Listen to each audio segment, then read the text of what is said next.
The United Nations Special Envoy to South Sudan on Tuesday said almost no progress has been made in unifying the country's warring forces under one army, a promise under a hard-fought peace deal.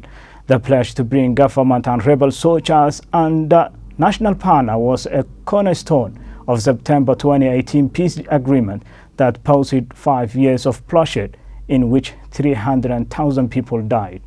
But troops brought together at joint training sites across the troubled country were disheartened because of a lack of food and other essentials, said UN Mission in South Sudan, UNMISS Special Representative David Shearer. We opened our gates and our peacekeepers protected them. I think it's one of the greatest shows of saving lives that the UN has actually done, to be perfectly honest.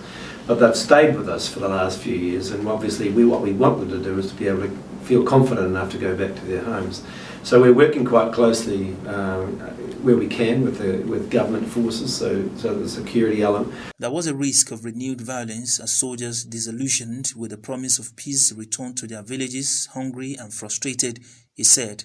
Shearer also criticized South Sudan's government army for interfering with peacekeeping missions by UN troops tasked with protecting civilians and aid workers in hotspots plagued by armed unrest. Last month, he said 92 blue helmets were prevented from taking up positions at a new UN base in Lobanok, some 110 kilometers from Juba, by government troops who have been fighting the National Salvation Front, NAS, a holdout rebel group.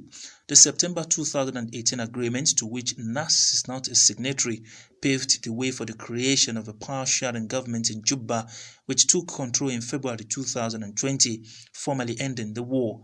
But the young country, born in 2011 from an independence struggle with Sudan, is still fragile, racked with armed violence at a local level and crisis levels of food security.